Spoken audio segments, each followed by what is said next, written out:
Voilà. Bonjour, bonsoir et surtout bon après-midi, bande de Kolanga. Cela ne dépendra qu'à l'heure à laquelle vous allez nous suivre. Bienvenue encore une fois, Balandina Biso Yasika. Bienvenue encore une fois, Balandina Biso Yakala, Yachen Nabiso, Inès NM officiel. Tozo souhaité Bino Kaka, bienvenue de partout où vous nous suivez. Bande Kolanga Kande na ebisa bino ke toya pamba te soki boyoki tout comme momoni biso cela veut dire ya oloba ezali. Alors nous voici encore une fois devant vous bande Kolanga Kandenge ezalaka na dossier mususu ekoti. Bande Kolanga enfin Zakalara sort de son silence après Barimer, après polémique. Enfin Zakalara Yepe Alobi a réagi encore une fois. Bandeko nanga kande na bisa bino biso toyaka kofonde awa makambo te pe toyaka kofinga batu te awa. Biso toyaka awa toserensenyaka et puis toserasiraka vraiment na dossier et puis toye tomemeli yango epa na bino. Alors, nazotiela bino audio ya Zakalara concernant Barimer oyo elekaki ke abomi mama na ye puis concernant bandeko na ye oyo bakufaki. Donc na oloba ebele te nalingi boyoka ye moko ndenge ya koloba ndenge ya réagir et puis je vais vous revenir juste après totia analyse kaka ndenge ezalaka. Alors bandeko na nga avant natia audio oyo j'aimerais que soki eza mbala na yo ya liboso ya kolanda Inès NM officiel, je vous prierai toujours de vous abonner. Abonnez-vous massivement bandeko na ngai. Kaka ndenge bosabonaka pe bobosanaka pe te koklike na ngonga ya notification. Malamu ya ngonga notification eza à chaque fois que Inès NM officiel obando publier vidéo ya sika bozala notifié na ndenge ya bien. Alors sans plus tarder bandeko na nga toyoka Zakalara. Et sinon on va kufaki baba neve na ngai, tu vois, biso botami 4. Deux filles, deux garçons. Kufaki wana baza ba neve na ngai donc. Membre de la famille non. Ouais, normalement c'est ça parce que ba tous ba loba que ça ba lettre kilo propre. Non, biso botami 4, deux filles, deux garçons. Wana baba neve na ngai. Ba kinte baba province, ba ki vacances na kin de retour na bango moi. Bakomaki na bango pe bakomi pe place bazalaka mais kotambola kaka nde ezalaka oyebi. Ah ouais. Moi je pense que à ces niveaux-là on est éclairé parce que même moi-même personnellement je pensais qu'ils allaient qui l'équipe propre et la famille. Là je pense qu'ils ont neveu mais ça la biso pas si baza ta famille on moni te présenter sous c'est pas ça condoléances la biso par rapport à ya Marambo Komaki. Je pense que la message au salaki tout à la qui a monté. Donc merci pour cette reconnaissance-là. Maintenant, je pense que c'est déjà éclairé, c'est une histoire déjà passée. Maintenant, au niveau, il y a un début artistique, il y a Zakalara. Mais est-ce que tout la mouti boye indépendant, c'est Kangi Mokili et tout.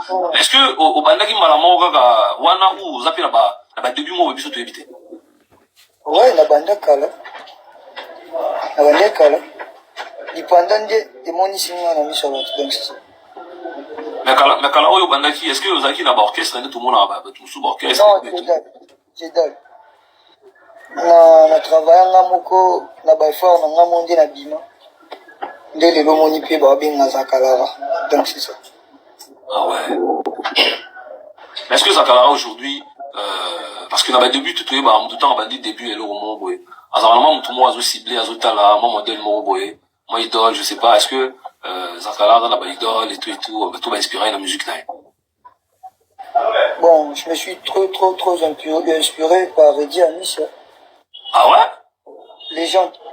Ve Bailo. Bailo Kanto. Mais c'est quoi le rapport musique dans la Reddy Amis? Vous s'inspirez à Minani? Bon, on a un message. Ah ouais? Un message. Élément éducatif, donc c'est ça. Le commentaire est bon dans la suite. Non, les gars, bon, on va commentaire, donc voilà, les gars, soyez là et on s'en bien, tout tapoter live, tout partager. Nous allons à Zakalara et Mboka, live, ils ont les gars qui toko, l'artiste répond aux questions. On s'inspire à Reddy Amis, mais Reddy Amis c'est un roomiste, mais il y a aucun ming côté message. Aucun côté message, on peut le la musique, non, ming, tout le monde a un message, c'est tellement fort. Ah ouais. Mais du coup, à part Ridamis, il n'y a pas eu un autre artiste au Putalaki Boué, au Joaquin Lomo Panae, il n'y a rien, il n'y a personne, à part lui. Non, Tchedal. Voilà, moi, Polygare Pipiam. Donc voilà, moi, Baza Batunabiso, tout un artiste et tout, et ça, là, et moi, Bazo chapeauté là, et ça l'a bien, donc voilà. Mais Zagalara, tout mes coquets, moi, mouké, le niveau, tout le monde, moi, mouké, hein. Pour biso, tout Talaki, tout le monde, m'a moutou, et les kaki, tout le monde, bah, Likasi, bah, Katanga, bah, Lushi, la monaki, au la soirée des Oscars, hein, à Brazzaville. Je sais pas, pardon, point noir, point noir. Bon, biso, de tout bien, à Brazza, tout bien, à Bobo, point noir, et puis. Là, comment la Kinshasa, là, moi, ma tête. Et vous, et biso, Oscar, Non, aux artistes, normalement, tout ça, là, la recherche, l'artiste a fait quoi? C'est posté, c'est dans tes réseaux. Donc, c'est un peu ça. Mais t'as dit, dans le week-end des Nini, tourner en Atouana et tout, ça s'est passé comment, avec tes fans, l'interaction là-bas? Les gars, tout à côté, s'il vous plaît. En Boleka, bien. Je livrais 2 concerts à Kisangani. Premier concert avec une étoile filante et deuxième avec une Bralma Boyomo. Ex-Hawaii. Ah ouais? Ça s'est bien passé, je pense. Non, tranquille. Mais est-ce que, pendant, déplacement là, voilà, tout, est-ce que tu penses que t'as eu aussi, la difficulté, Moussoussou, aux attentes, Moussoussou, au côté là, en gros, par rapport à ta tournée, où ça s'est bien passé? Non. La difficulté, c'est que banzela na biso talaka banzela na biso za bien te okomi Kisangani okoma Uganda exemple okoma Uganda donc faut za nzela mutuka nzela wana sikoyo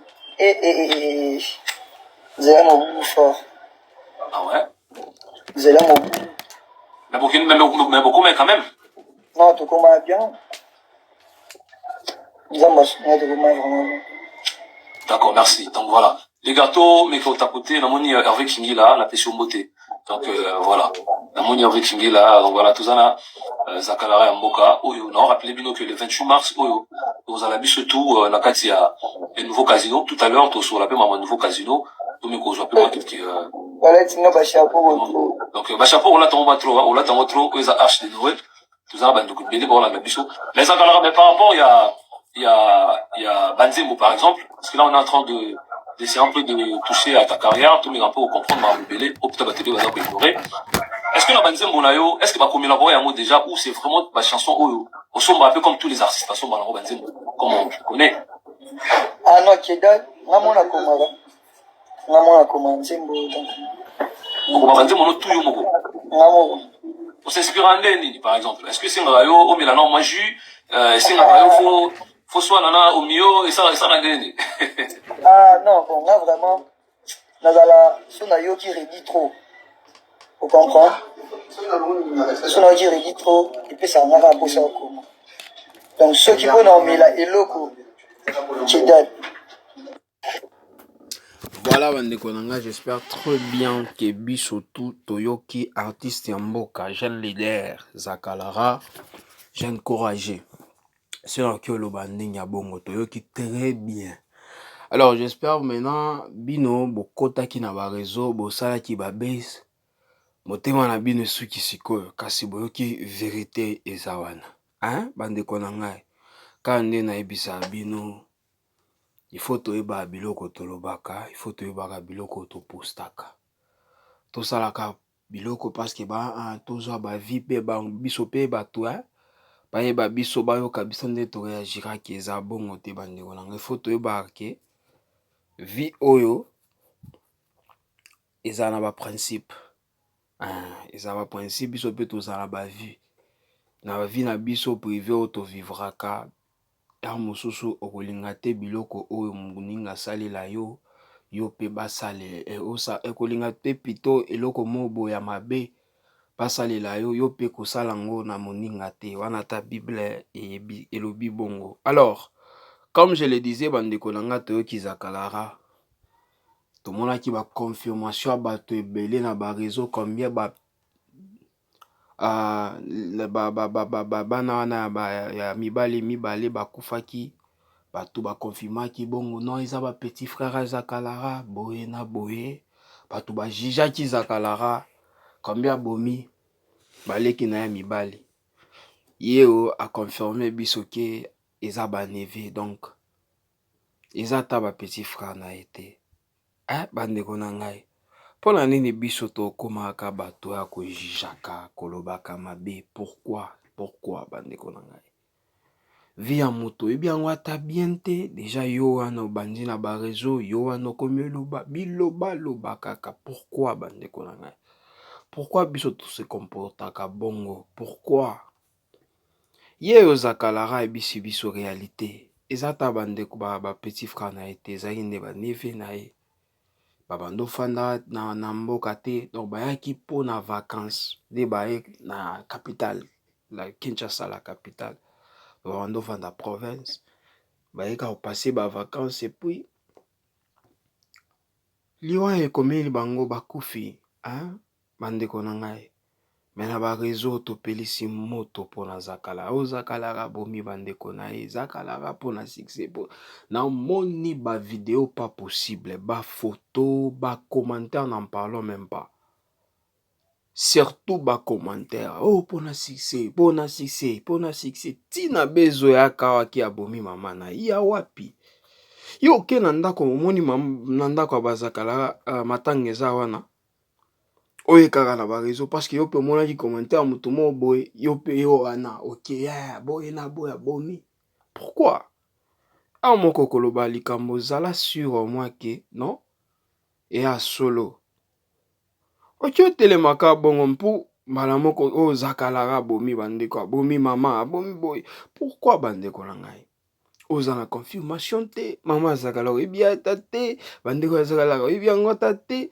réseau kaka epuis tobosanaka ke surtout biso bakongolais tobosanaka ere moko ke makambo tosalaka tokomaka na bainternet bamonaka partout dans le monde biloko ya mabe oposte oza na bafoto na yo na profil na yo okie kuna otie bacommentaire moko boye babétise obosana keke réseaux sociaux wana mutu nyonso akomona profil na yo bafoto na yo eza wana mbala moko bamoni yo donc omipesa ata yo moko respecte pourquoi toréagiraka bongo sans même réfléchir pourquoi surtout biso bakongolais biso komona papa mo mokolo azofinga na bareseau na bacommentaire na yaka moko na mitunaka estce tozala na bacerveau ou bien tosalaka kaka likambo oyo ekomi kaka na esprit kaka nakoma boye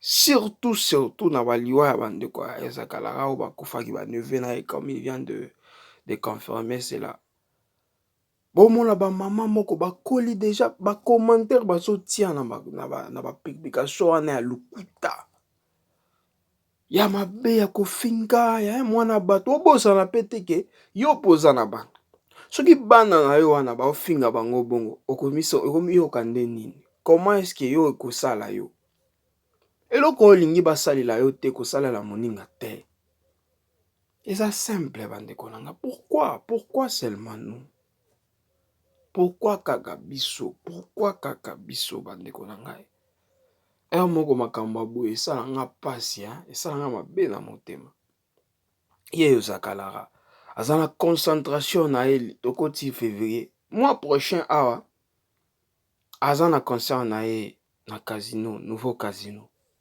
c'est un jeune courageux combien ya baage na ye batie date ya boye epuis na mboka na ye te mboka bapaya na France epuis na poto combien ya il a quel âge ces jeunes frères aza courageux malgré amatika siko ebele bamatika siko bacombien batie date na nouveau casino wana ya age na ye ata na age na ye combien basali eloko abo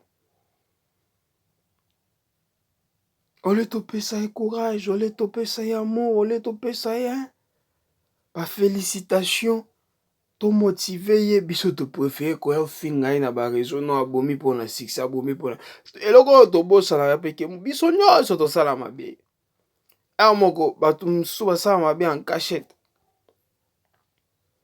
me koya na bainternet afingi mabe oyo asalaka en cachette c'est pas bien bandeko nanga moko wana ezaki motema mabe so na okioloba bongo ezaki motema mabe bandeko na ngai ezosala biso pasi koyoka likambo ya bongo. C'est pas du tout bien biso ba congolais totikaka makambo ya bongo ezalaka mabe eza bien te.